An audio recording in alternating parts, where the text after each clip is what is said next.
नमस्कार और सबको दिवाली की शुभकामनाएं। त्यौहार अच्छे से मनाएं, पटाखे कम बजाएं, खुशी खुशी सबके त्यौहार बने और आशा करते हैं कि आपके घर में भी खुशियां आएं और जो व्यक्ति पेट से पीड़ित हैं उनको राहत मिले, माता लक्ष्मी उनके ऊपर कृपा करे और जल्दी ठीक हो। बात बढ़ाते हैं कि आज सुबह सुबह एक पेशेंट आया और उन्होंने नेचुरोपैथी, जो कि एक प्राकृतिक चिकित्सा होती है, जिसका स्वरूप होता है कि पहले पेट साफ करेंगे, बॉडी डिटॉक्स होगी, टॉक्सिन साफ होंगे, तब हमारी बॉडी जो है आराम से ठीक हो जाएगी और वो अपने आप को क्योर करने लग जाएगी। ठीक है, तो बात ये है कि प्राकृतिक चिकित्सा नेचुरोपैथी कराने के बाद उनकी जो है आईबीएस संग्रहणी की दिक्कत जो है बढ़ गई, जबकि होता ये है कि उनको आईबीएस सी था और आईबीएस सी में क्या होता है कि पेट साफ नहीं होता, प्रेशर फील नहीं होता।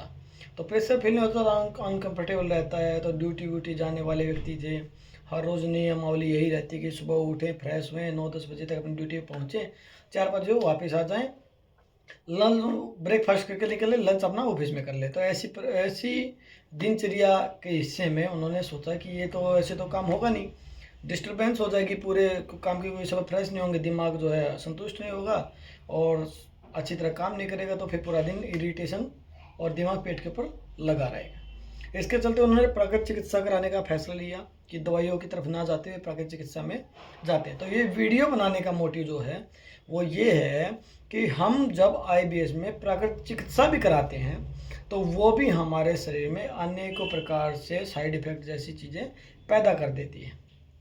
अब इनको प्राकृतिक चिकित्सा से हुआ क्या कि आते थी कमज़ोर, आते कमज़ोर हो गए। जैसे ही इन्होंने अनीमा लिया तो इनके पेट में दर्द आना और खिंचाव आना बहुत जल्दी शुरू हो गया। तो इन्होंने फिर उनसे मुलाकात की कि भाई मेरे को ऐसा ऐसा हो रहा है। तो उन्होंने डे बाय डे बोला ये स्टार्टिंग में होता होगा पानी से, क्योंकि पेट में बहुत ज़्यादा मल जमा हुआ है तो इसलिए ये हो रहा है, निकल रहा है, चिपक रहा है, तो ये सब आपको दिक्कतें महसूस हो रही हैं। उन्होंने इस महीने इस प्रोसेस को 15 दिन तक चलाया। 15 दिन चलाने के बाद उनके शरीर में क्या चेंजेस हुआ कि उनको खुजली होना शुरू हो गई, ड्राइनेस शुरू हो गई और बाल झड़ने लग गए बहुत ज़्यादा मात्रा में। और जो पोटी पहले थोड़ी बहुत आती थी अब वो भी आना बंद हो गई। इतनी खुश्की आ गई शरीर के अंदर, पानी डाल डाल के मिट्टी, जबकि मिट्टी लेप हुआ, मिट्टी पट्टी हुई, बहुत प्रकार की प्रक्रिया बता रहे हैं, स्टीम बात पता नहीं क्या क्या बता रहे हैं। तो कहने का मतलब यही है कि हम जिन चीज़ों को नेचुरल मान रहे हैं, प्राकृतिक प्रकृति से मिला हुआ मान रहे हैं, वो भी कई बार आईबीएस के रोगी को दिक्कत पैदा कर सकती है।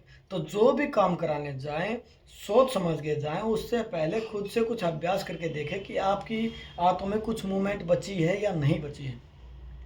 आंतों में मूवमेंट का मतलब है कि आप फ्रेश होने जा रहे हो, सुबह आपके लिए प्रेशर आ रहा है, लेकिन लैट्रिन का उतना जितना प्रेशर आ रहा है उतनी लैट्रिन का बाहर नहीं निकल पाना, मल का बाहर ज़्यादा पास नहीं हो पाना।